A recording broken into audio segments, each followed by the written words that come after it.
okay, no worries. Important to eat beforehand. Big crowd. Still filling up. Good. Go take a I'm seat looking wherever for you'd like.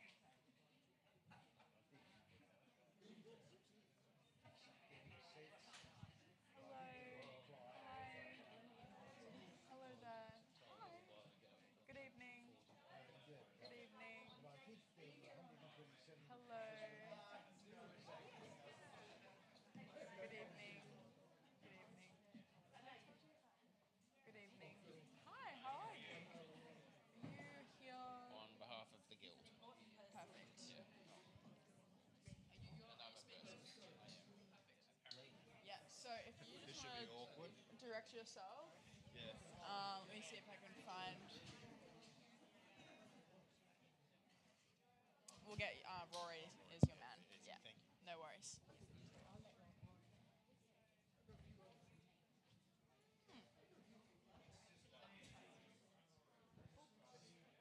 Oh, the community books, and you can take. We've been told you can take whatever. Yeah. I know. I've got like 50 books I've yet to read, but I keep buying more because. other people are like, what's that? Like, No, it's. I'm getting excited. I just find that no, I need to read more. Absolutely. I'm really struggling. Oh, I have plenty. I just can never stick to one. Yeah. So my five-year treasurer of Hello. Good evening. I'm good, thanks. How are you? Good, thank you. Hello.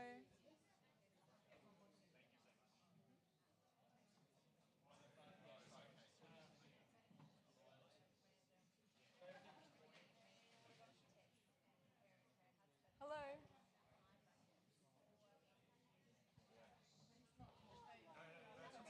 I just tried to go in there and there was like no. Hello. How are you? Good, how are you? I'm good, thank you. I'm Don Furphy, I'm the president for the Physio Association. Fantastic. You're speaking tonight. I am. Yes, perfect. I will take you to the man who is looking after you. Rory. Yes. Hi, Rory, nice to meet you. Thank you so much.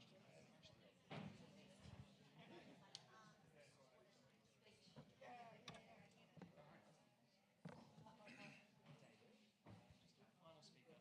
Thank you so much.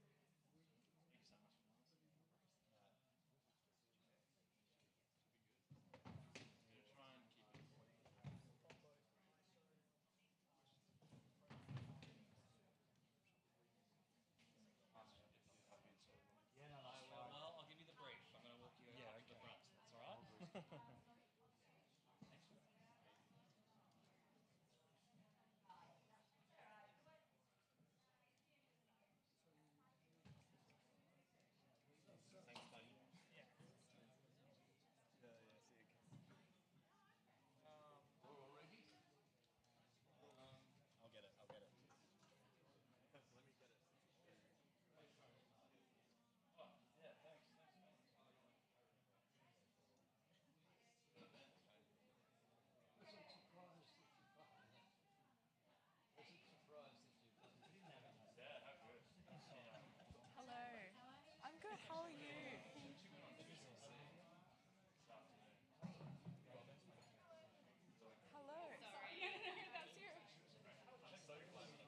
she also has a Canberra. I'm also from New South Wales.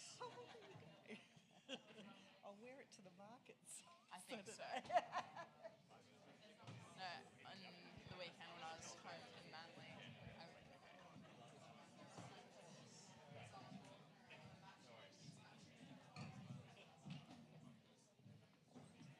Hello. Hello. Hello. Good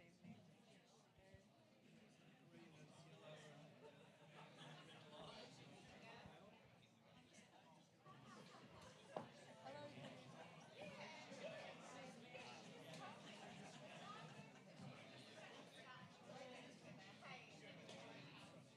Oh, thank you. Thank you. 1 minute.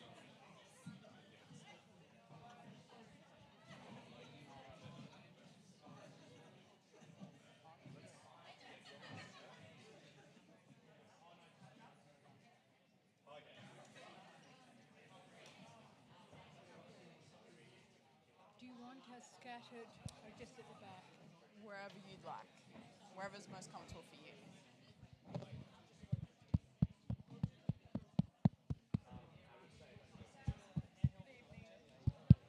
Is this on?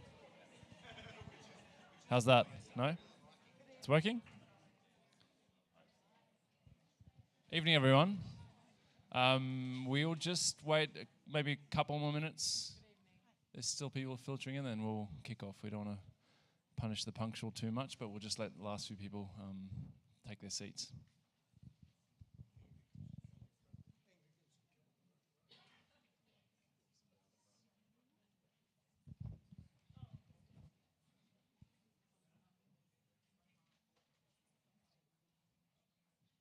I'll ask Lena if we're...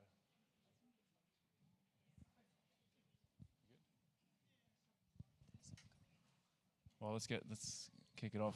Evening, everyone. Thank you so much for coming out on a Monday night. I wanted to start by thanking Coda ACT for once again allowing us to use their venue. Really enjoyed engaging with them over the last 3 years. Jenny Mobbs and the team are outstanding, and I'd encourage anyone who has questions about home care packages or downsizing to get in touch with the team here. They really are experts in that space.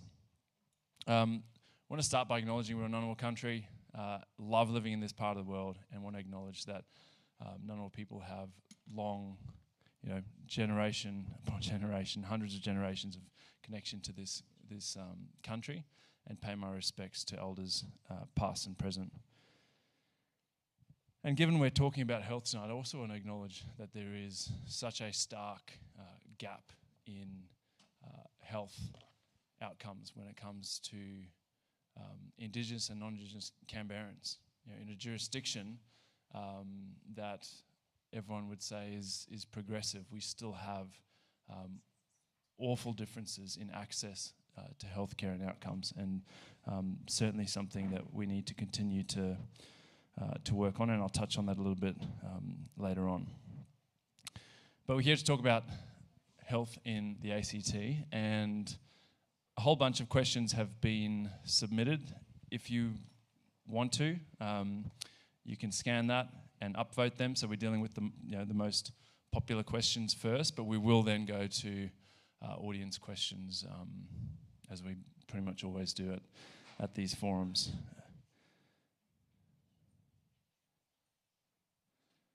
So my team and I surveyed 1,200 Canberrans last year, and probably no surprise that the number 2 issue was health.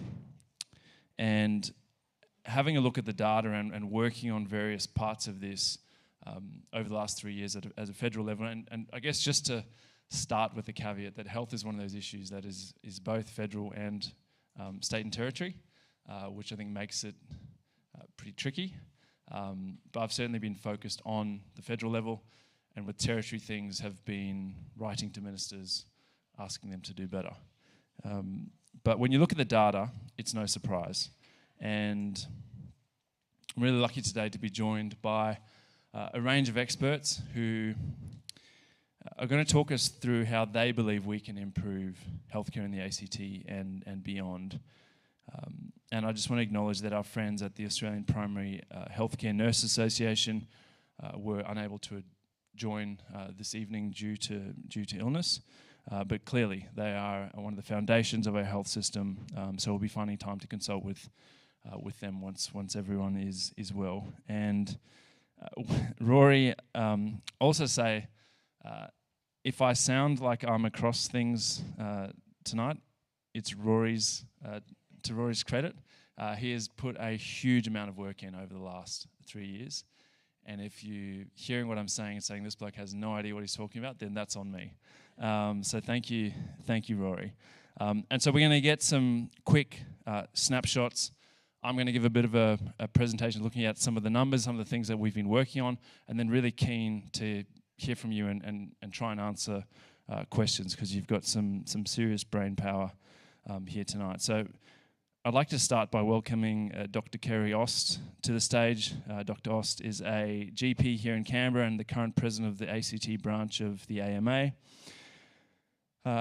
Kerry may be one of the busiest people I've ever met. When she's not seeing patients, she's making sure our hospital system doesn't fall apart at the seams.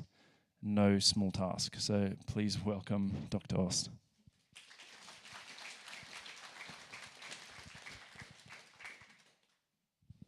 Rory's told me he's going to make really deliberate eye contact with me when I start to go over, because I can tell you once I get started talking about health, I just don't stop. That first slide looking at what's important to Canberrans, I'm not here to talk about housing affordability, but I'm actually, having had a discussion with Lauren from Women's Health Matters today, both of us agree that you can't take housing out of health, and I look forward to the forum on housing.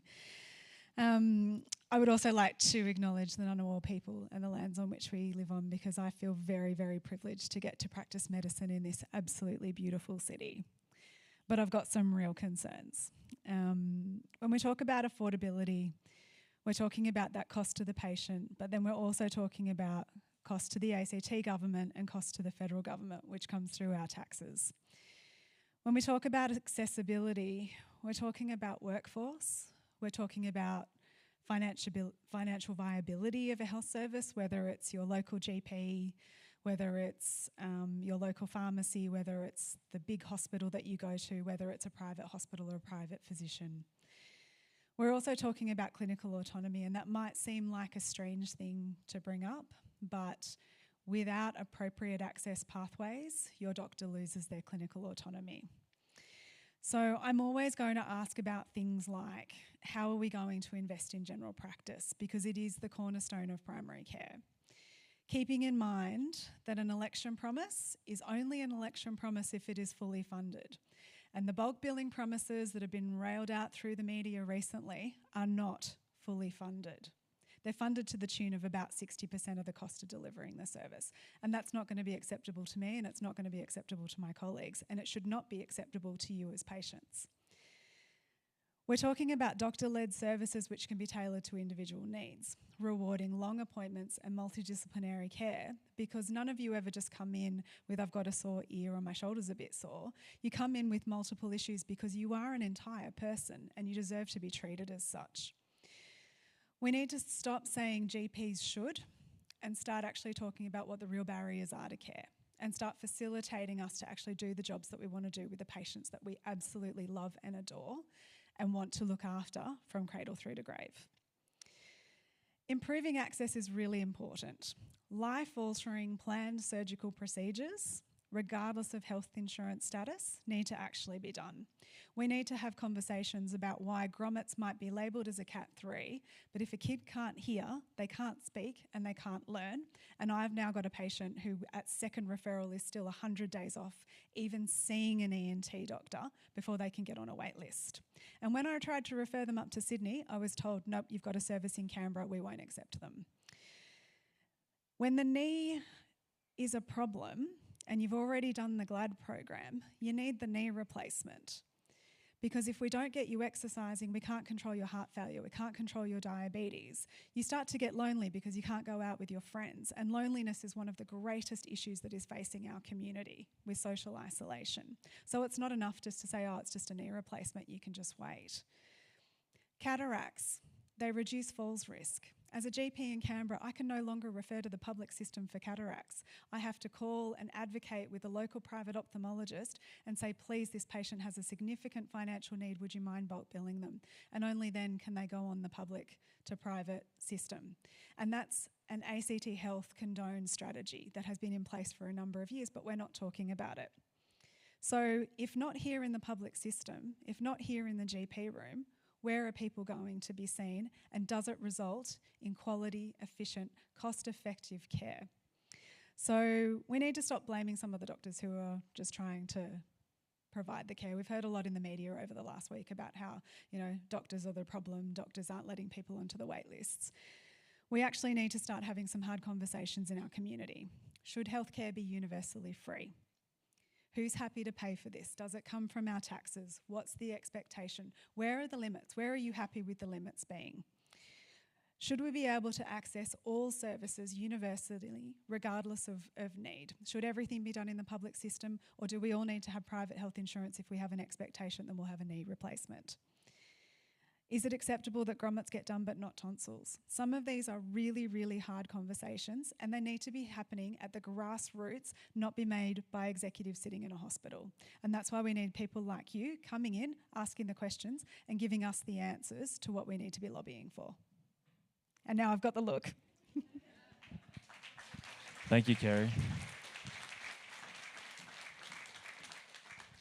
I'd now like to welcome Esmond Bisick-Wright. Esmond is a community pharmacist in Ainslie, and he can correct me if I'm wrong, but I believe he may run the top vaccinating pharmacy in the Territory. Esmond sits on the AC branch of Pharmacy Guild, and tonight he'll be sharing what we can do about the cost of medicines. Thank you. So thank you again for inviting us along today. Normally this would be Simon Blacker's role, but he's currently on the Gold Coast. I've been given some points to make sure that we get through everything that I need to talk about tonight. But really, so the Pharmacy Guild represents in Australia about 6,000 pharmacies, and of those, 72 are here in the ACT.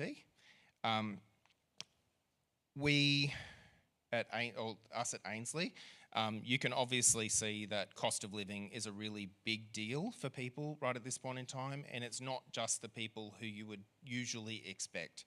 It's not the person who might be on that really low income. It's often the person who's working full-time but doesn't necessarily have that discretional income to spend on essential medicines anymore.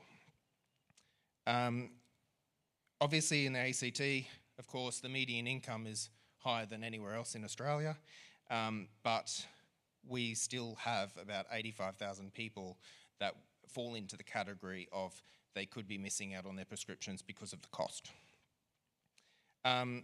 Obviously, the thing that we would like is the lowering of the co-payment. That's one of the biggest, hindrances currently to people being able to afford medicines, and the lowering of the co-payment from the $31.60 at the moment to a cost of $19 would cost the government about $440 million in the first year. That's still less than the previous co-payment reduction. It's still more in the pocket of every individual that gets medicines than the 60-day dispense legislation. Also, the other component that I'm talking about is expanded scope of practice for pharmacists. So some people may know in Queensland at the moment, there's certain conditions which are pretty common to see in the community pharmacy that we refer on. They're undertaking specialised training at JCU to become prescribing pharmacists. It doesn't cover a lot of conditions, but it's a lot of things that you may see on a regular basis in the community pharmacy that could be easily treated with some training. The training involves a year of a grad qualification, and in that it does cover, things like safe prescribing. It also covers things like the conditions themselves, when to refer, what are the red flags.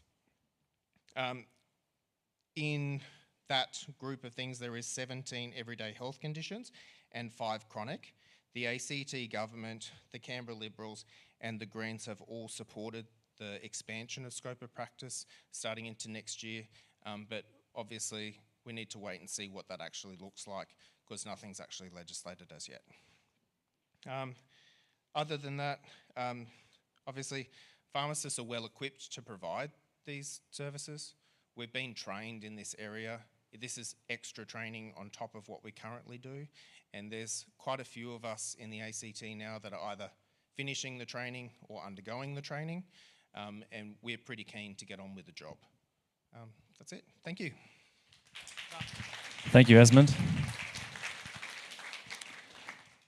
And I'd like to welcome Robin Smith from Inherited Cancers Australia.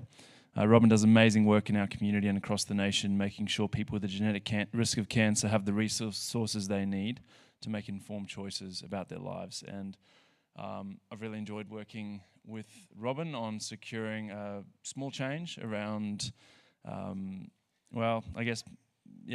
small change to the laws, but big change for people, ensuring that life insurers can no longer discriminate against people with a genetic risk of cancer. So please welcome Robin. Hi, thanks for inviting me today. My name is Robin. I'm from Inherited Cancers Australia, and we support people that are living with inherited cancer risk. So there's lots of people that we support who have gene mutations which predispose them to developing cancer. So people in our community might have a 50% chance of bowel cancer or a 45% chance of ovarian cancer, or like I used to have a 70% chance of breast cancer. So as you can imagine, people in our community are obviously required and told to manage our cancer risk through having screening and preventative surgeries. About 10 years ago, when I found out that I had a BRCA2 gene mutation, I opened a bank account called Surgery Savings. Not holiday savings, surgery savings.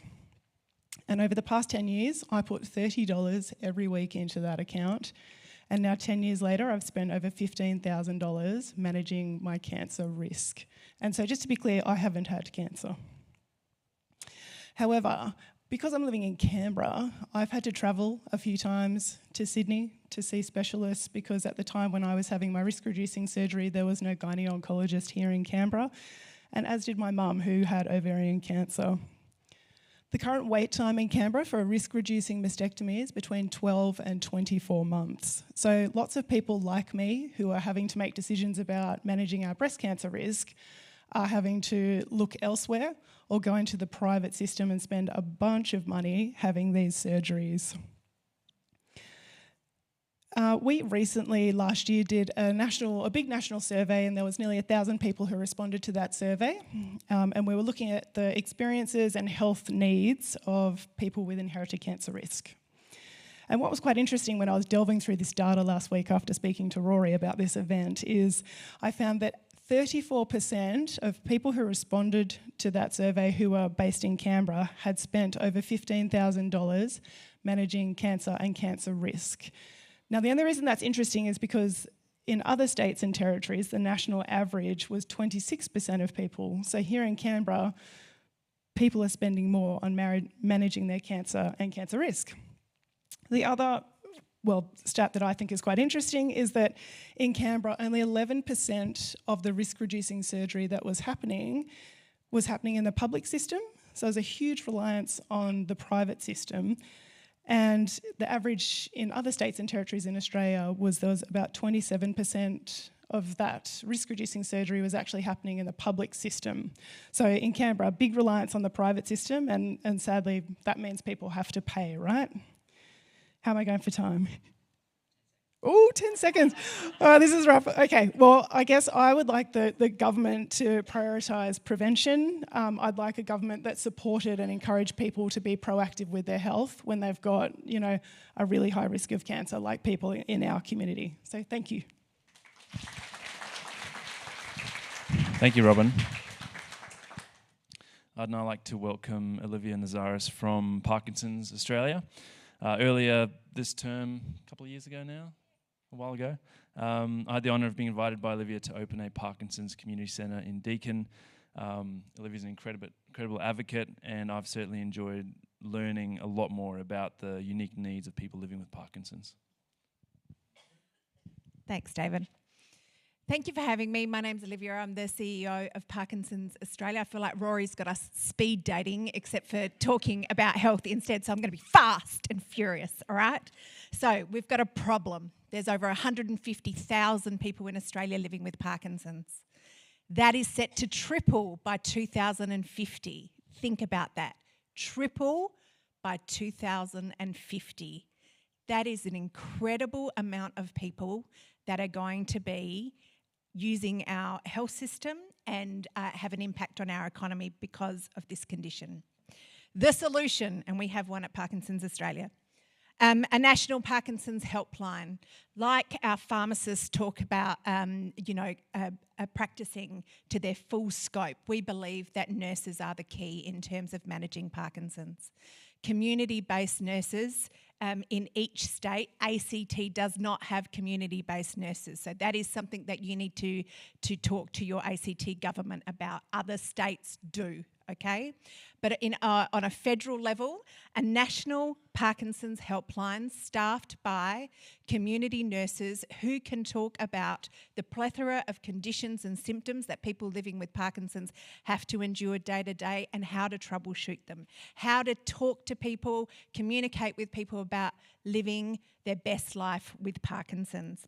We know we have thin markets in regional, rural and remote areas, and a national helpline that takes advantage of the amazing technology and telehealth services that we have these days can actually reduce that burden. We need to look at the Support at Home program and the cookie cutter assessment that is being proposed at the moment. It only assesses for general frailty and ageing. It does not address disability, frailty and ageing. The levels of care under the Support at Home program do not address people with other disabilities that want to live and die in their homes safely with their families. Doesn't address that, okay? It also doesn't address the disparity that exists between NDIS and My Aged Care / Support at Home. You have two people with exactly the same disability, in my case, Parkinson's, and one person gets a plethora of allied health supports and the other person can't even get a cleaner for 2 hours a week in their home. It's not fair. We also want to ban paraquat in Australia. Paraquat increases your chance of getting Parkinson's. If you are interested in that campaign, go to our website.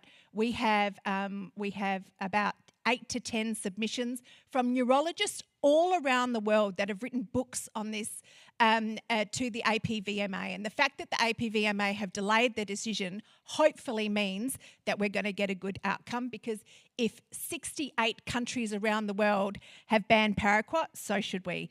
Rory's giving me the eye, people. Okay. Just ignore him. The last thing I want to address is voluntary assisted dying. People that have loss of capacity, so we know that in dementia and we know that in Parkinson's, people might have cognitive decline.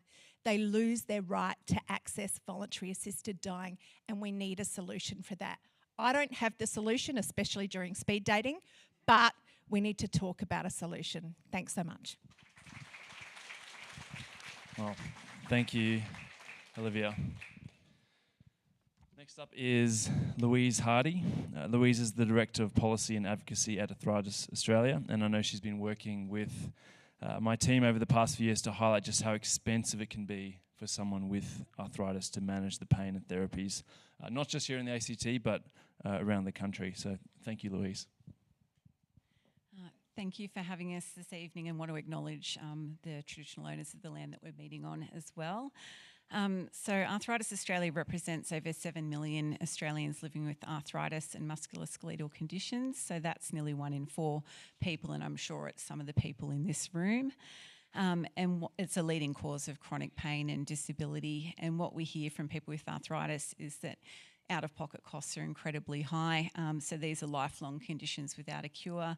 A lot of the care is actually in the private sector, and so people have the cumulative costs of GP and specialist appointments, allied health, which is so important and not well funded, surgical gap fees, medicines, it all just really starts to add up. And we know that in Canberra and the ACT, there's low bulk billing, and there's an assumption that people are on a high income, and those people who aren't on that high income are really kind of suffering as a result. And our concern is that, consumers are telling us that they're skipping appointments and not filling scripts because they don't have the money in their bank account, and that's going to have some knock-on impacts for them and for the health system. So Arthritis Australia had a parliamentary summit last year, and we brought together 90 stakeholders to try and come up with some practical solutions on out-of-pocket costs. And so we focus in particularly on the safety nets and really bringing a patient-centred lens to that. So the problem is at the moment we've got a number of safety nets for Medicare and for the pharmaceutical benefits scheme. It's all quite complex and confusing, and it's not all automated, so people can miss out at times. So we'd like to see a single automated safety net brought in to make sure that nobody's missing out. It also runs on a calendar year, so depending on the time of year you get sick, you can get different access to concessions, and some people are missing out. So you might have your high spend between January and June, and then great, you might get the concessions for the rest of the year. The same expenditure from October till March, you might actually miss out, so that just doesn't seem fair to us. And finally, the timeliness of concessions. So arthritis is a flaring condition. People can be suddenly unable to work, having really high healthcare costs over a short period, and we want them to be able to access an emergency safety net right then and there when they need it, and not maybe several months down the track. So we're really keen to work on the people in this room on how we can roll out some solutions that are actually going to make a difference on cost of living and healthcare costs. Thank you. Thank you, Louise. Finally, we have Dominic Furphy. Dominic is the Community Care Allied Health Manager at Canberra Health Services with over 20 years' experience working in Australia and the UK. He's here tonight to talk about how we could be better using physios across the health system to support patients at the right time and in the right place. Thanks, David. Good evening, everyone. As David said, my name is Dom Furphy. I'm also very proud to be the ACT branch president for the Physio Association, and that's the role that I'm in tonight. The healthcare system in Australia, we're failing many, with growing health disparities and cost being the biggest barrier, as has already been described tonight. Up on the slide there are 5 of the key priorities for the Physio Association, and I'm going to touch on some of those and try and keep to time so I don't get the eye from Rory.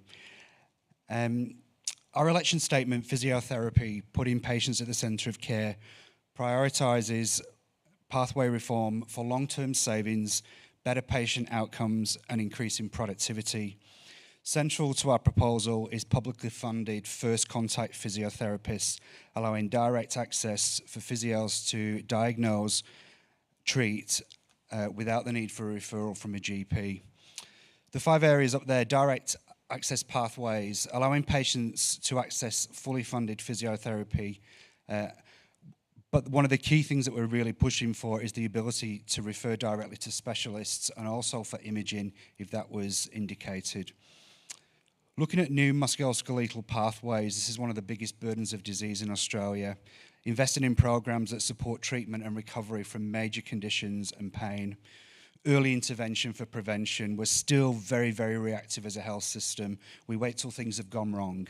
So investing in, particularly in primary care, is absolutely critical to get people into that system early. More fairness in the healthcare. There remains, as David and others have said, health disparities and access to services, and certainly here in the ACT as well.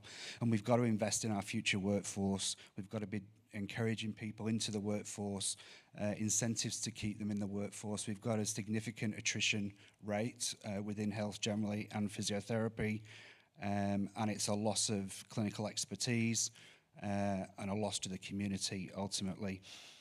I'd like to touch on a couple of examples which I think are very relevant tonight. The first one is around falls. Physio, understandably, is vital to preventing falls. We keep people mobile and active, keeping the dignity that people need, which again has been touched on already.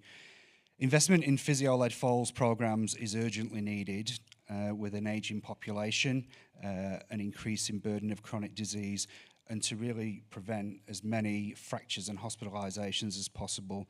This has potential savings of $488 million annually to the budget.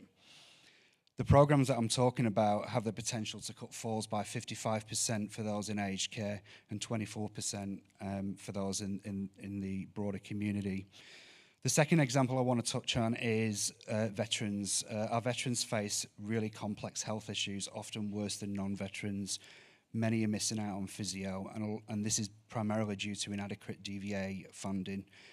98% of physios that we've serviced are running at a financial loss. A lot of them are providing care to veterans because it's the right thing to do, but they're not being remunerated for that.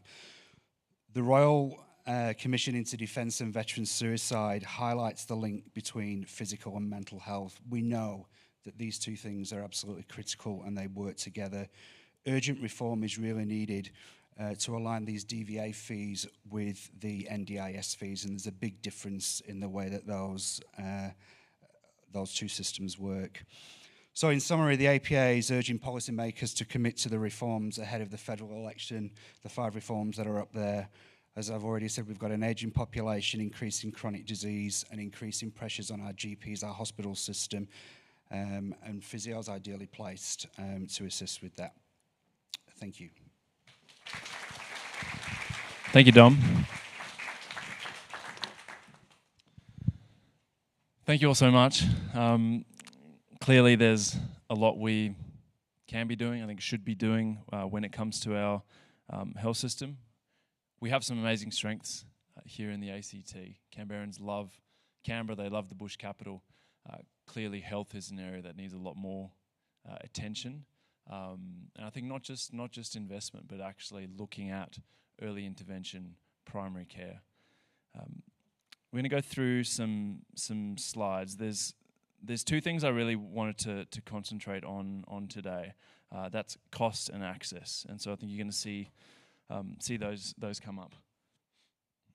So my team and I have been through, I think, basically all the data sets that we could get our hands on, and it's clear that, as you've heard, the ACT health system is under huge strain. Here's 2 charts that I think summarise the situation very well. The graph on the left shows that our emergency wait times are improving, but they're still a long way, 10% below the national average. The graph on the right, though, shows something I think even more serious, and that's our waiting times for Category 2 procedures. So Category 2 procedures, things like heart valve replacements, colonoscopies, gallbladder removals, and just 45% of Canberrans have a Category 2 procedure within 90 days. And this is now the worst in the country and getting worse if you look at the where the blue line's heading there.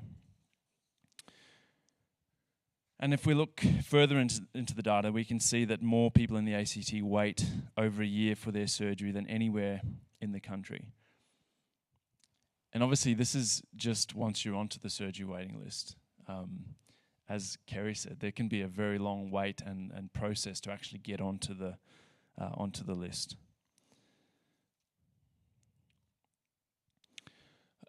On the right, we can see how many people are waiting longer.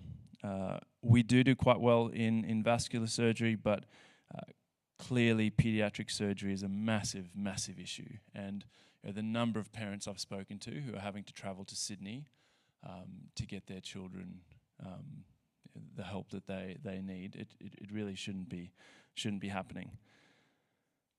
So clearly from this, waiting for a surgery in the public system is not an option for many people. And if they are living in pain or worried about cancer, they've got to make another plan. So one of the things I hear at estimates is that, ACT, wealthy population, lots of people have private health insurance.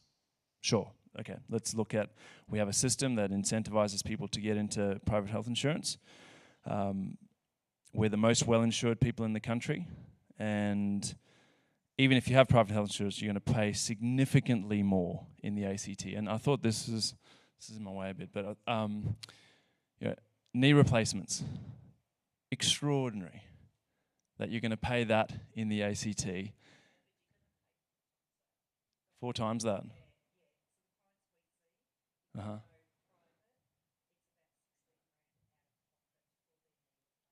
Yeah, right. Okay, I'll have to update the data. But I mean, if you're in Adelaide or Perth, you're doing pretty well with private health insurance.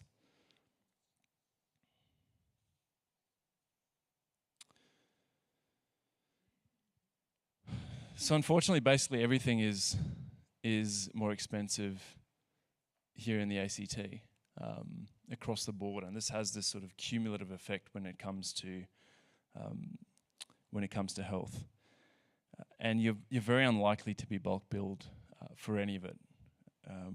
ACT has the lowest bulk billing rates in the nation across almost every type of service, whether that's a GP consult, an ultrasound, or even having a baby.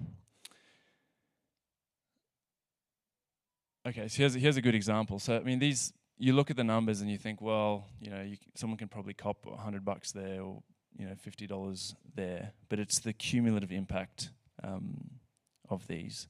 And so for someone managing chronic disease, someone battling cancer, these costs just add up. This is the chart from an older Canberran who had tracked their health expenses for 6 months. They were diagnosed with thyroid cancer and needed to have it removed. It all added up to about $10,000 out of pocket. That's after the Medicare rebates and their insurer's contribution. And they hadn't included the cost of medicines in this. They hadn't been tracking that. Let me go next one. So clearly it's not working for the ACT. And this is a point I've tried to make time and time again to the government and in Senate estimates, that they keep rolling out these national plans. And some of them actually work really well for places like Tasmania. But here in the ACT, we're just not seeing things improve. And it's not good enough to say, well, it's a wealthier jurisdiction. You've just got to lump it. If you compare the ACT to the wealthiest electorates in the country, we're miles behind. Compared to Wentworth, North Sydney, we're lagging behind. And we know that there are a lot of Canberrans who aren't wealthy, who aren't pulling in big salaries. So I think one of the things we have to start doing is investing in general practice in our workforce, preventing poor health, and addressing the huge wait times we're seeing. So we're going to start with general practice. This thing's really annoying.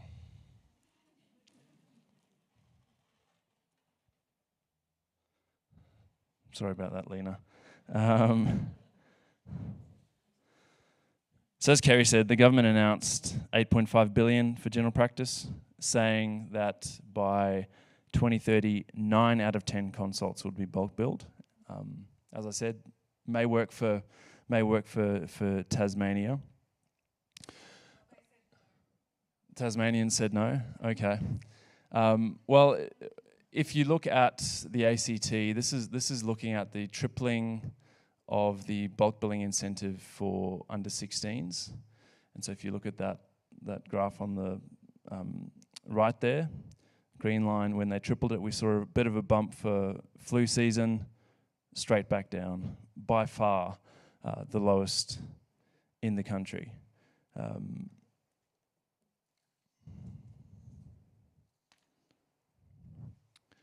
you want to go to the survey? And so with the government telling me that, well, 9 out of 10 visits for Canberrans by 2030 will be bulk billed, we actually did a survey of GPs in the ACT, and they don't agree. They're saying that unlikely to change because it doesn't actually take into account the full cost of them seeing patients.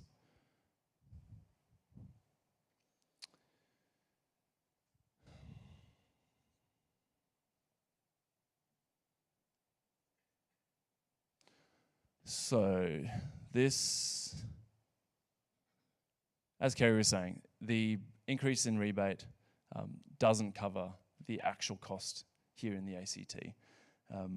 We're classified as a metro area, but we have a whole bunch of challenges that I think a lot of regional centres face, but with the higher costs of metro areas. So the average fee in the ACT is around $90. The new rebate amounts proposed just below $70. And so clearly it's not going to result in 9 out of 10 visits being bulk billed. I think the thing that we find, and I find the debate really frustrating around GPs, where they are, some politicians like to say, well, they're just greedy GPs. GPs are saying if the costs actually lined up with their, if the rebate actually lined up with their costs, 84% of them said that they would bulk bill more. So I think clearly this is a system that we have left for far too long and no longer actually reimburses GPs and ensures that they can cover their costs as a small business.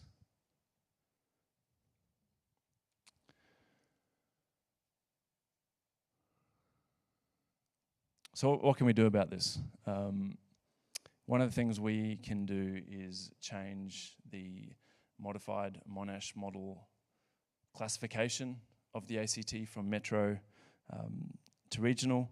People may not realise that the value of the bulk billing incentive is different in Canberra as it is to Bungendore, or even if you would go and see a GP in Tharwa. The government changes the rebate to make it more attractive to go and work in that area. And clearly that's not working for the ACT.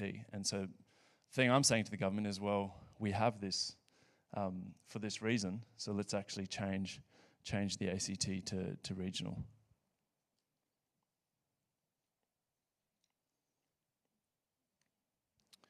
Do you want to go longer?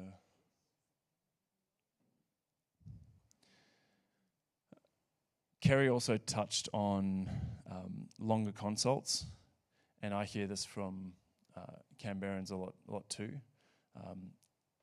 If you're actually going to get bulk billed 6 minutes and you're done, you're out of there. And I think that's no way to actually deal with people as a whole person and deal with the issues that they're presenting. And so really the longer a GP sees a patient, the smaller the rebate. And what many female GPs have told me, which you can see in the quotes here, is that they refuse to see patients for 6 minutes because that's not a safe way to practice healthcare. And yet they can't bulk bill for longer consults because the gap is too big. And I think this is one of the things that contributes to quite a big pay gap between male and female GPs. So if we did actually properly fund longer consults and gave Canberrans access to the high regional rebates, we could actually make a difference here for the first time.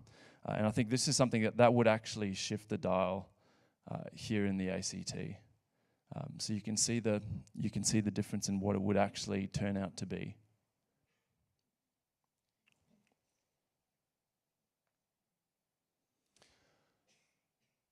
One of the other things we've got to look at is unpaid paperwork. I hear some pretty shocking stories from GPs just about the amount of paperwork that they're required to fill in. Forms for the NDIS, other stuff just going above and beyond, spending hours on the phone on a weekend trying to get their patient into a mental health sort of support service. And I think we hear a lot about proactivity from politicians, there's some very clear ways that we could actually make that a reality by ensuring that we're far more efficient with paperwork and the processes that we're getting medical professionals to do.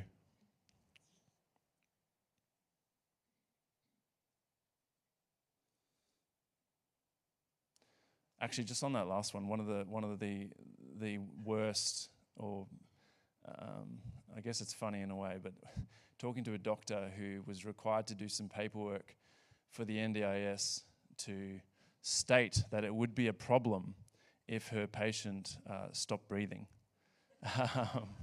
which I just think kind of goes to some of the things that GPs are having to put up with.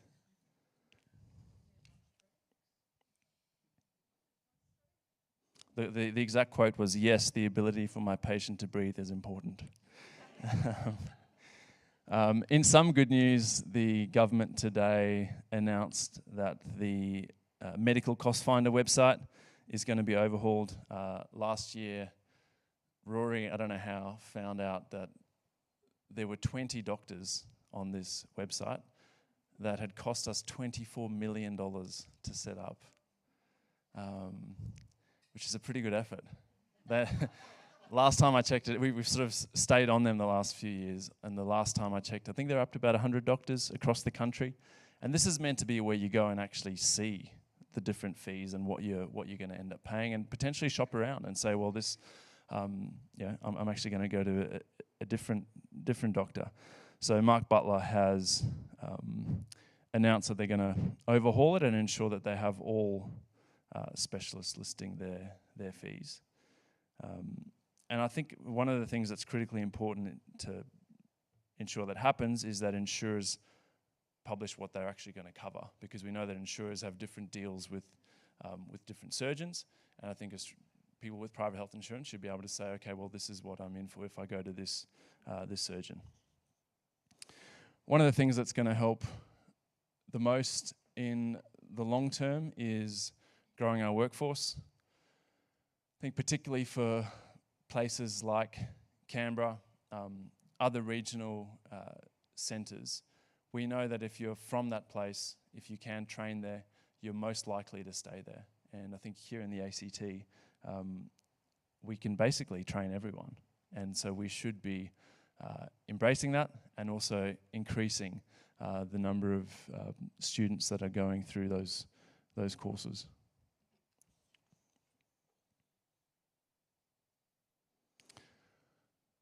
One of the things we need to do is to ensure that students can actually do that. And at a time where placement poverty is such a very real thing for so many young Australians, we have to deal with paid placements. We've got to get our share of Commonwealth supported places so we can grow our medical school. The ANU is asking for extra places. So far the government has not indicated whether or not they're going to give it to them, but it makes a lot of sense. Things like funded rotations and clearly a better training culture at our hospitals. A week doesn't go by where you're reading some new issue or disaster that's happened there, and I think that is a big thing. That culture really does attract and retain people.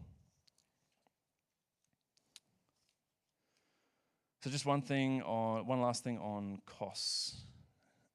And this gets raised with me quite a bit, is the cost of scans here in the ACT. Seems pretty ridiculous when you start comparing us to the rest of the country, and particularly with CTs, such an outlier. And we don't even have the option of getting scans in the public system for many things.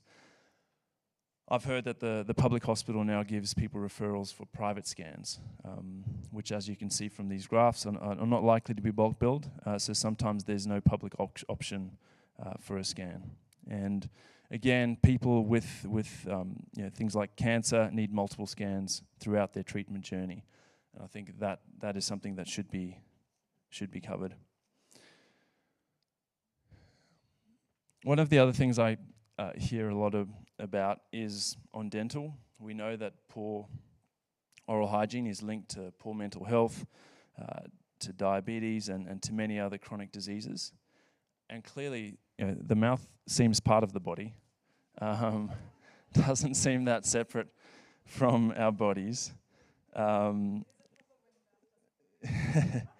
Yeah. So I think it should be covered by our safety nets. And I'm really committed to looking for a solution to this, but I really think we need to be smart about it, because we hear some people saying, well, we just whack it into Medicare and the problem's solved.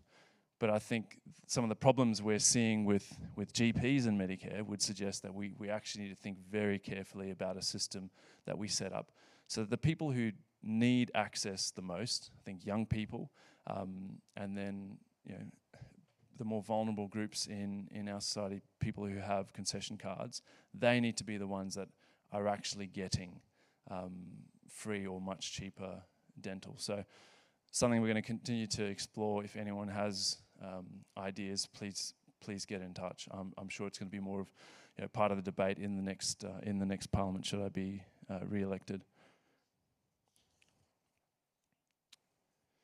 Preventative health, I think everyone touched on it. I've been astounded at the lack of investment in prevention. It seems like we've got endless cash for this end, but no one's actually willing to invest here to save money in 5, 10, 15, 20 years' time. Everyone's just obsessed about the budget now. And I think we really have to try and get politicians to shift their mindset about the time horizon that we're making these decisions. And I think there's a huge amount of things that we can be doing, and I think housing, Kerry touched on it at the start, it is so fundamental. You cannot be healthy as a person if you're homeless. I think even if you're couch surfing, if you just have that chronic stress and uncertainty, and it's something that we have to tackle as a country. I think we've also got to be looking at things like gambling through a public health lens, and incredibly disappointing couple of years on the gambling ad ban situation with the major parties. So I think there's a lot of work to do there. Health is obviously a huge topic. I think we've been through quite a bit today, but there's many other areas I would love to keep exploring and that I need further advice on. One of the things I've loved over the last 3 years is Canberra is a town of experts, and just hearing the ideas and different ways that we could be doing things. So please feel free to get in touch. Some of the broad things we've been thinking about. If you have any ideas on them, and we can try and answer some questions as we move there. I think just finally, I touched on it at the start. Our Aboriginal controlled health services are clearly not sufficiently funded if we're still seeing the huge gap that we're seeing. And I think there's some amazing work done in that space by Woononga and others, but it's really going to take all of us applying more pressure to say this is actually a priority for Canberrans. We want this solved.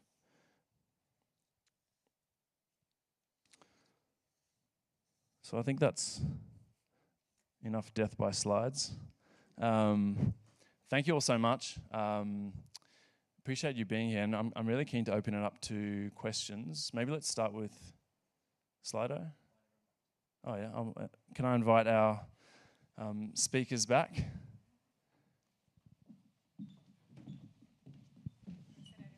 Anywhere you want.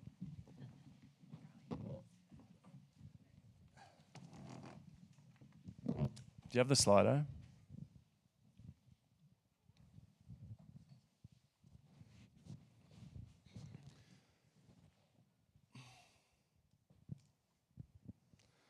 So if you do have a question, I just ask that it's as short as possible and has a question mark at the end, so we can get through a few. We've obviously got some amazing minds here, and I'm keen to. Okay, Kerry on dental. I don't know if Kerry's here, but I hope that kind of answers. Like, really, we've got to do something. I just really think we've got to get it right rather than just ticking something and moving on.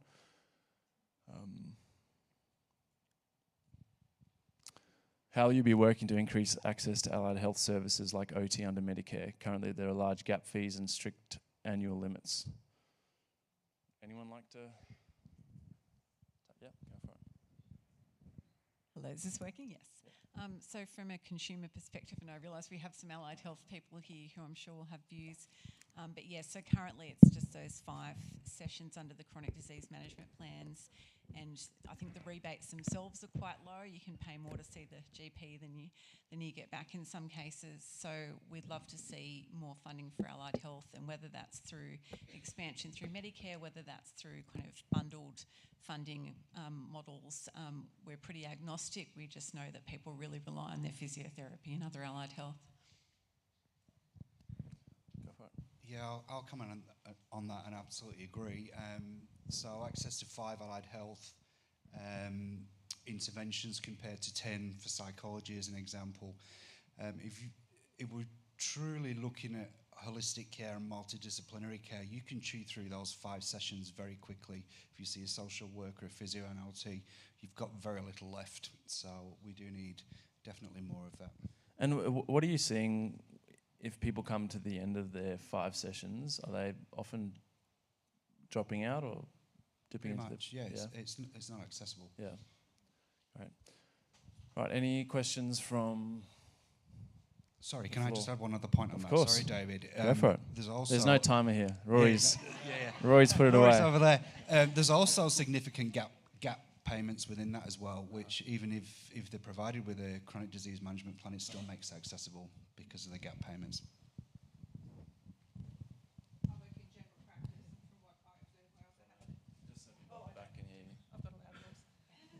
I work in general practice and also have an allied health business. And what we see is, particularly for elderly patients who need podiatry services, they only got 5 visits that covers podiatry, which they'll need 3 visits per year. That leaves 2 for physio, for falls prevention, etc., etc. It's just not enough, particularly for elderly patients. So potentially increasing allied health services as patients age or on particular health needs would be very important to have, because don't get between an elderly person and their podiatrist. It's important to cut their feet. I know that we talked about some of the problems with DVA because it's not fully funding the cost of care, which means over time people stop seeing our veterans. But one space where they do well is the coordinated veteran care program, because this gives us opportunity to tailor the number of visits that the patient actually needs. So for some of our vets where we know that those sessions, which are physio-led group-based exercise sessions, we can do 12 straight up, and then after those 12 sessions we can review and decide if we want to keep going. And sometimes those 12 visits, they might even be 3 times a week, are the thing that keeps my patient out of hospital. And this is where making sure that your care is led by the doctor that knows you. So one of the challenges with NDIS is that they took the doctors out of the equation. And that's one of the reasons why we've got a lot of challenges in that space. Bring it back to doctor-led care, us bringing together that community of pharmacists and physios and OT and dietitians, because my complex elderly patient probably does need a dietitian to make sure they're getting enough protein, and they definitely need a physio to make sure that they've got that falls prevention. And we need to address loneliness, and they really, really need the podiatrist. They definitely, otherwise we're in trouble. But it's not just a case of everyone needs 5. Some people might need 20, and we have to accept that. Hi, my name is Zoe. Some of you might be aware that Canberra currently does not have paediatric oncology. So if your child gets cancer, you move to Sydney and you might be there for 1 or 2 years. I know one family where the cost of treating a 5-year-old with leukemia was more than $200,000. It was more than $200,000. It was a lot more in suffering. I would like to know if the panel think paediatric oncology is reasonable and feasible, and if so, what steps can be taken to make it happen? I personally would love to see a paediatric oncologist here in Canberra. And this is that discussion around not just how do we access services locally, but what does it cost a family to move into state and be cared for? And paediatric onc is not the only space that we see this. For a long time we had a peds onc she was a general peds, so she was here all the time, and then she also had oncology background, so she could manage a lot of the patients as they came in and out of hospital. We have a little less of that now. So this is one of those discussions about if we've got the budget for 10 paediatricians in Canberra, do we want to see that budget directed towards subspecialty, or do we want to see it in a generalist space? Because at the moment, the health system doesn't have the capacity to support both. And I think oncology is one of those spaces where I would really like to see more support for Canberrans, because it is absolutely devastating to watch your kid go through cancer, and it's really hard when they're then away from their friends and their family, and often there's other kids so you've got a family that's been split because they can't always all be in Sydney together. So I think it's a really important question, and I think it's a discussion that we need to continue to have. I mean, just to add my 2 cents, I'd agree. A good mate of mine has moved to Sydney for exactly that reason, and we hear that we're a small population, but we're bigger than a bunch of countries, and I'm sure that they have paediatric oncologists in those countries, so it's surely solvable. Hi, my name's Claire Pearce. I'm an occupational therapist, and I just want to bring it back to the conversation about allied health, because I've talked a lot about individual services, and I think we need to move from an individualistic to a collective model, and we've got some amazing organisations here that work with communities of people. So I'm interested to hear your views, David, on how we can move from an individual funding model, because that puts a lot of mental load on individual patients, that they have to find a doctor, that to find an allied health professional, and how we can move to more collectivist funding models where people can go to an organisation and they can have their services all in one place, to reduce that load, to not be counting what you're worth as a dollar value as an individual. That's a great question. I'm keen to hear from others. I guess from what I've seen, it would really take us changing the way that we think about our healthcare system, focusing far more on prevention, on the person as a whole, rather than where we just treat illness. We just treat sick people, actually thinking, well, what does it take for someone to be healthy?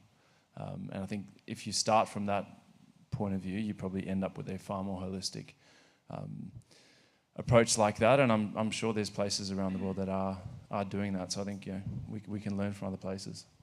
I'll give an example. So I used to be the CEO of Parkinson's South Australia, and recognising that need for specialised Parkinson's service but allied health professional services, we created basically our own health centre with OTs, psychologists, counsellors, NDIS navigators, exercise physiologists, a whole gym, to address physios, to address all of those issues, and so that we had a specialised centre for people to come to. Now, that was a specialised centre in Adelaide that doesn't address all the issues that the clients in regional, rural and remote areas would go through, but it was a start. We received absolutely no government funding to do that, but the model was able to sustain itself, funnily enough, because it was such a specialised, interdisciplinary, holistic model, and so that people sought it out. So it's an example of a great success. David, can I just say we essentially do that with arthritis ACT, but we do really struggle with funding, and largely it's because as a community service and a charity, we see the lowest SES community members in Canberra. So most days we will have people coming in saying, we thought your services were free, even though when we're very clear about spelling out the costs, we are a lower cost service. But we're constantly watching the books going, what are we going to drop next? Because we can't support people to do this, and we do a lot of the work around trying to support people to get onto the NDIS, but that's really hit and miss with hidden disabilities. So it's this sort of huge cycle of stuff, and it doesn't get recognised by any level of government and funded in a way that would then meet the needs of the people that need it the most. Okay. Yep. Oh, hello. My name's Jenny, and like the lady who spoke about the need for a paediatric oncologist, we desperately need a paediatric immunologist in Canberra. So we used to have someone that children with weird things going on could see, and it took us 16 years from our severe failure to thrive baby to finally get a diagnosis of common variable immune deficiency. And so there are lots of other rare diseases too that people, you know, we would have had to go to Sydney all the time to have, you know, other appointments or to be seen, whereas he was able to have everything in Canberra, which is not possible now. And so also then once he started on his immunoglobulin therapy, he was able to, because he was 16, choose whether he's adult or paediatric, so that was helpful. And he was able to have his infusions on a Saturday, so he didn't miss school or uni. Nowadays he does infusions at home, subcutaneous infusions, and the immunology nurses are wonderful. They organise for his treatment and his consumables, and I just go every 2 months. But it took 16 years. He's now 32. So treatment is for life. So it's not, there isn't a finite end, it's forever. This really comes down to the importance of workforce. So some of it's public hospital workforce. I've got really good news for you. We actually have I don't know if I should tell anyone, a brand new shiny paediatric immunologist who's just started in clinical practice in Canberra at Canberra Allergy, because since Ray Mullen's retired, we've had no one. So we're really excited that she's hit the ground. Don't tell anyone, because I'm referring all my patients to her now. But this is about how do we start to attract doctors back to Canberra. So we've had a lot leave due to cultural issues in the hospital over the last 10 years. And we don't speak publicly about it a huge amount, but in the privacy of these walls, I often have real concerns about the well-being of my doctor colleagues in the hospital. They are under enormous pressure, and when you see those little upticks in, you know, how quickly patients get through the emergency room and into the acute services, that's people working longer and staying back and advocating harder and harder for their patients. So being able to attract people to the public system is part of the equation to also having people in the private system, and that workforce starts to bring down the cost because they share the load, the burnout is limited, and then more patients get seen and managed, because as you say, a lot of this stuff is lifelong. This is exactly the topic I was going to talk about, was the workforce. Confession, my daughter is a paediatric registrar at Canberra Hospital. Certainly having ANU here as a medical school has made a difference. A lot of the doctors there went through the ANU system, and also I noticed a couple of the other ones we've known have done regional placements, and one's now a GP in Merimbula, another one's in Albury, working in a GP there. So one of the things I would certainly advocate is the idea of having more training in regional areas, and the idea that ANU is getting bigger numbers, is it? But for a paediatric registrar, she had to go to Sydney for 3 years to get the training because you can't do it all here. Now, for a lot of people, when you move, particularly in your 20s and 30s, and you've got other family commitments and spouses with jobs, you're not going to come back. I don't know how you solve the workforce problem. It's right across the medical sphere, and I mean, you talked about physiotherapy as well. But that's certainly part of it, is particularly for the specialist training, that you have to move around to get your training, and so particularly you're attracted to the big major cities, and coming back again is a problem. There is a partial solution to that. If people have incredible experiences at the medical school, and we've got Prof Glasgow, Kirsty Douglas, lots of people in this room who taught me at ANU, so thank you for making it so great. But if they have an incredible experience in the hospital and they are in a place where they have clinical autonomy that is safe, that capacity to stretch, that knowledge that when they refer a patient for a procedure that it will happen within a reasonable amount of time, they feel clinically safe and then they come back. So we have actually had a lot of doctors recently come back to Canberra who have come in and they've set up practices, but some of them are saying to me, have I made the right decision? So this is where that investment in health, that advocacy for supporting the doctors means they come back and they service your community. Sorry, my name's Raj. I'm a palliative care doctor here in Canberra, former medical director of palliative care services, on a one-year sabbatical at the moment. Kerry, thank you for all your comments. I agree with the previous comments around workforce attraction, retention. I'll share an experience. When I was training, I was down to my last $10,000. 2 young kids, and we had to move around the country. It's a real problem. And now combined, Kerry, please correct me if I'm wrong. At the moment, ACT is what, the second lowest paying state in ACT for public doctors? Yep, second lowest. Yep. So how are we going to attract pediatric oncologists, pediatric palliative care specialists, pediatric immunologists, you name it, there are few across the country. How are we going to attract that? I think it comes down to simple health economics. How much do we, my question is, how much do we as an ACT community, how are we willing to fund the services?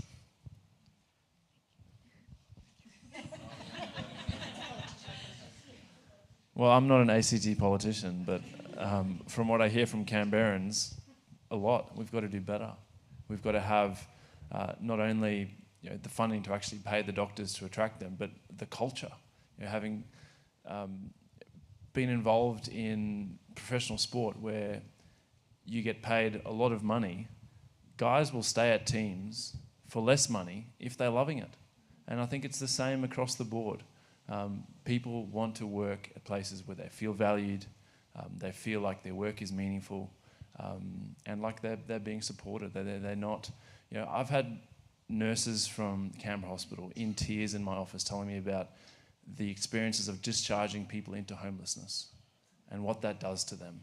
And so I think, it's the whole system that we've got to be looking at. Again, territory issue, but I'd love to see more, and thank you for the work that you're doing. There's also the National Health Agreement. So the funding that is given by federal to states, and this is a space where I do have an expectation that our current and our future members will advocate for us, that the ACT doesn't get as much funding as some areas, and this affects our capacity. So one of the reasons why we've just had I believe it was a $300 million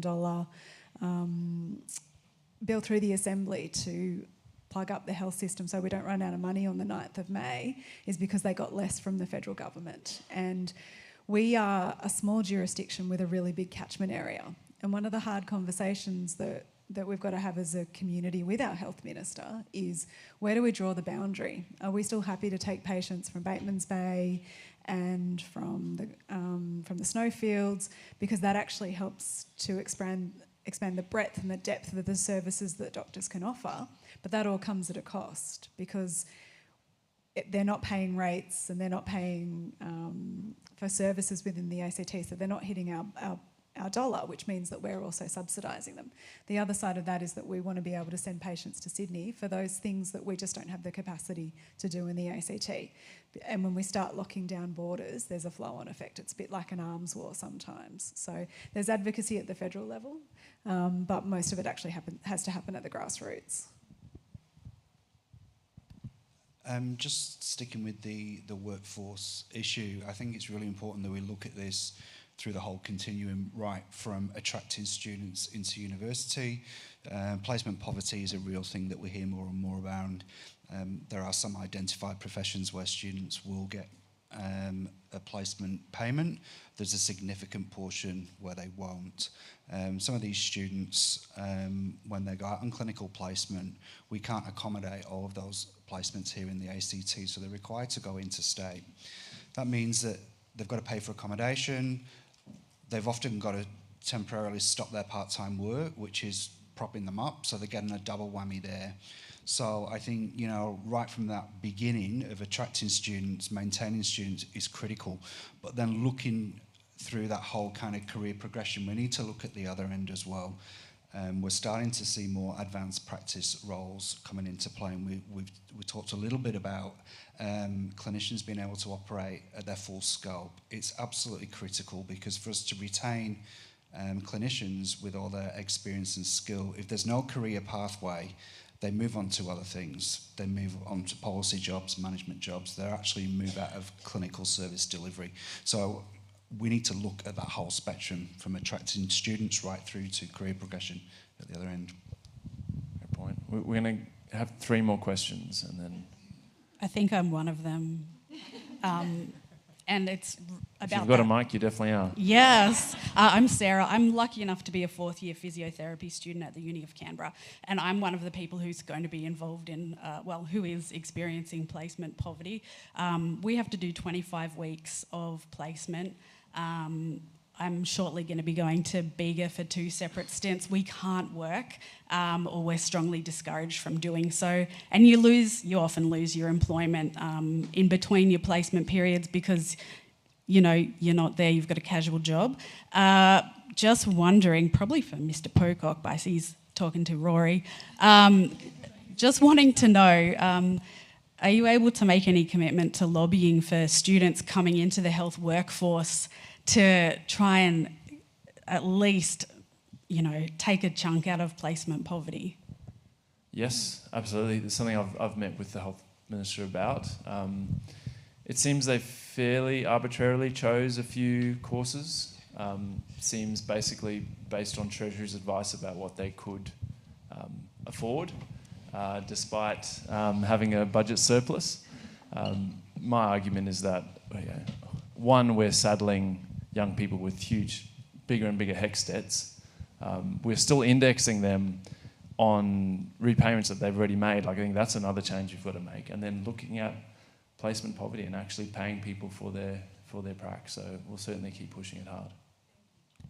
Can I add to that about meaningful placements as well? Because I know that as a charity and a not-for-profit, we took on the burden of having students being placed with us, knowing that myself and other staff members were going to have to put extra unpaid hours in to actually do that supervision.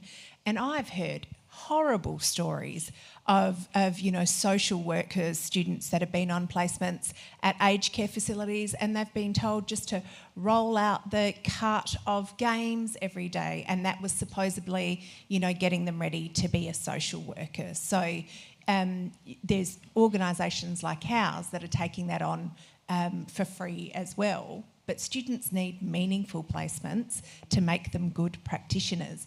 Sometimes, and we even talked about this, interdisciplinary placement is important as well, because you can be a dietitian, or you could be studying to be a podiatrist, or you could be a physio, but knowing how to approach a condition holistically, knowing that someone needs to see all these different people, and understanding someone's health literacy and what they need to know is actually really important to being a good practitioner and a good all-rounder as well. So, there's so many things that we could do, but we're just not doing it. My name's Bruce. I'm just a health consumer. First of all, I'd like to congratulate or thank Dr. Ross for her practice as well as her identification of the issues. I wonder whether anyone on the panel would like to comment on the private specialist sector in the ACT compared to other jurisdictions.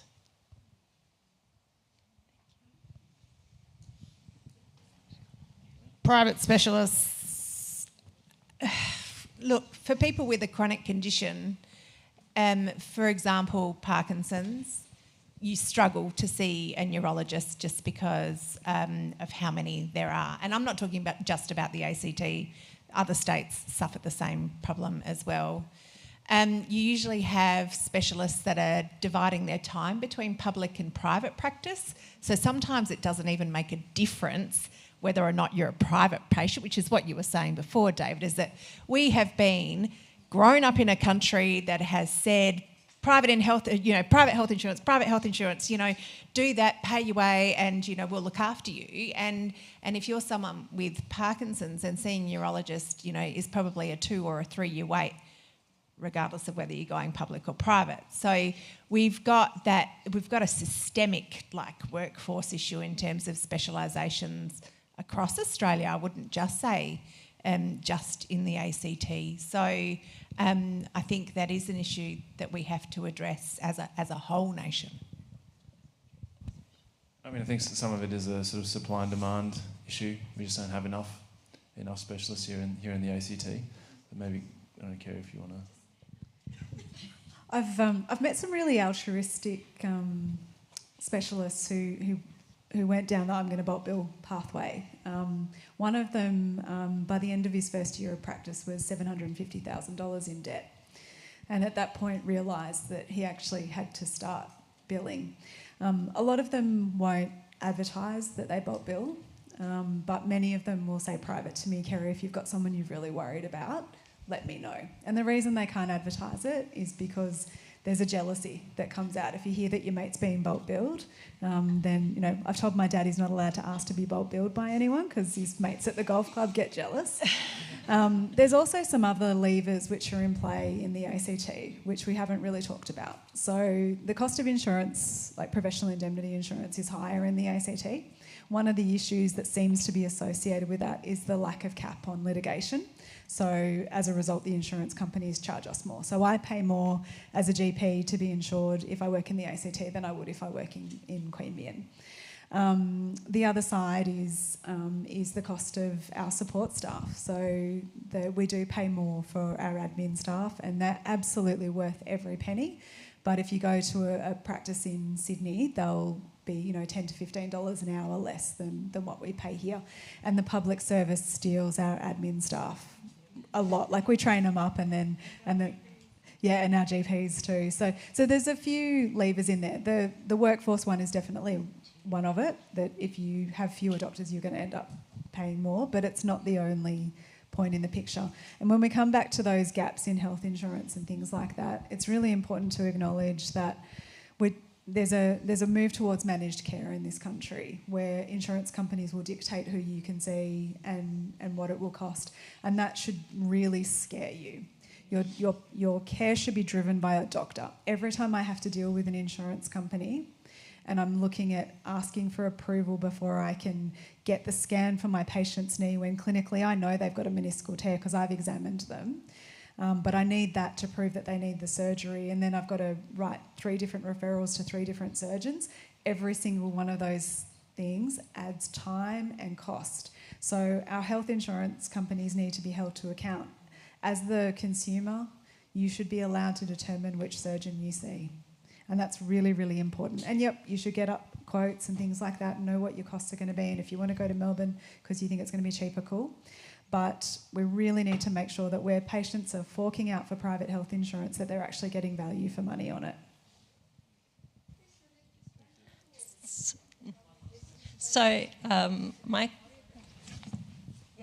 So my question is around nursing is such a massive part of what our healthcare is, actually people who are providing the healthcare on the ground. And it's around that question of how do you think we can support? Nurses have so much knowledge and so much experience. How do you think we can support a way to increase the pathways for nurses to make nursing a career that people want to get into? Because if we increase our nurses, we increase the abilities and the things that nurses can do. It takes that workload off the doctors, can help with the healthcare. I mean, I don't want to say they're cheaper, but they're cheaper. How can we support that to really, it's such a key part of the healthcare is the nursing aspect. Well, I think I'm keen to hear what people think. The nurse practitioner pathways are probably the biggest thing that we could do. Having nurses practicing. If you've got a nurse that's been in Parkinson's for 10 years, I can guarantee you sorry, any neurologists in the room, but they probably know more about the holistic management of Parkinson's more than, you know, a neurologist that they're going to go see for 10 minutes. And nurses communicate. Nurses have that time that, you know, specialists sometimes don't have, you know, with medication management, to communicate about other things, sleep disorders, you know, sexual dysfunction, your diet, you know, whether or not you have been to the dentist that we were talking about before, that's going to alleviate other kind of, you know, infections and stuff. So I 110% agree that I think nurses are the solution to some of the health, like the systemic issues that we've got in our health system. I say let's pay them more, let's educate them more, let's encourage them. I think they're the backbone of our health system, and doctors too as well. I mean, love you, my brothers and sisters. I think one of the other things that we've been looking at is if you take a profession like nurses and how many of them can actually afford to live anywhere near where they work anymore, given the cost of housing. And what does that mean as a society? What should we be doing in terms of sort of key worker housing and having schemes where we actually say, if you're a nurse, like we do with, you know, defence and other people, let's have schemes where they can actually live close to where they work. I know Queensland has been doing a little bit of work on this, and we've been sort of following that closely, but I think there's a huge amount of scope there to better value what nurses and other sort of frontline workers are doing. We're going to finish with one last very quick question from the... I can speak loudly. Okay, you can. So we work in early intervention in an early intervention private practice for a speech and OT clinic, and the access to early intervention services, especially in allied health, there is really limited access. Our waiting list is realistically 2 to 3 years long. Early intervention is so important in, like, so much evidence-based about the prevention of, you know, later in life and the importance of early intervention. How are we going to increase these access to services, including, you know, allied health, but also paediatricians? You see kids that have been waiting 2 years for paediatricians, and they can't access services because of this, because they can't get diagnoses, they can't get them into NDIS, and they can't access funding. So, or they don't qualify. Or they don't NDIS qualify. is a huge percentage of kids with significant I turned on one of the other mics. NDIS and ACT. There's nothing else really for them. They can get a diagnosis through public services, but they cannot access services, as compared to New South Wales, who might get a block of 12 weeks of therapy for free. So I guess, yeah. I think there's a huge amount of work to do, and I think particularly in NDIS, you know, we're still sort of waiting for foundational supports, what that looks like, when it'll happen, how well funded it'll be, how much the territory is willing to step up to the plate and fund. But I hear you on early intervention, and does anyone want to add anything to that? NDIS has an evidence synthesis team.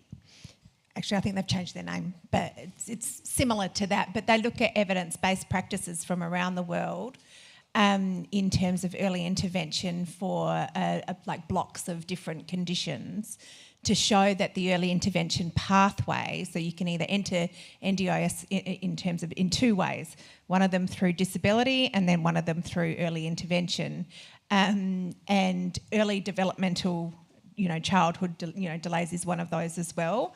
And so it does require OTs and all of those other allied health professionals doing those extensive reports that they don't get paid to write, or do have to charge families privately to write, which is about $1,500, you know, to get your functional capacity assessment in any decent form that's going to get your kid without a diagnosis onto NDIS.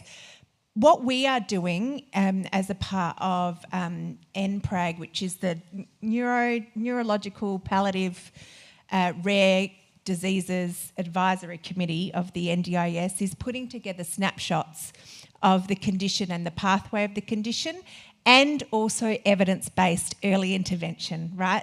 So someone with Parkinson's that's being diagnosed at 45 but doesn't look like they have any kind of functional capacity issues or wellbeing issues, or, you know, they can go about their daily life. is actually better off being on NDIS and being on, an occupational health therapy program, exercise physiology to keep them safe and strong and fit and healthy, so that we're not looking at a fall, at age 55. So yeah, we do need to look at evidence, like, clinically, like published evidence, so that early intervention is actually, I think one of the speakers actually said it this evening about early intervention being part of the cure. You can't hear and you can't speak and you can't learn.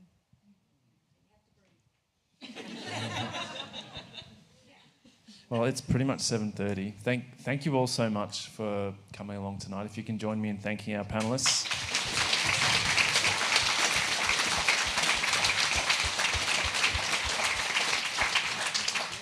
Thanks for turning up. If there are any questions, you got any ideas, please send them through. I very much see that as my job, listening and advocating on behalf of people in the ACT. On your way out, please grab a snag. The scouts are still cooking them up and trying to get rid of them all. So thank you very much. Have a good evening.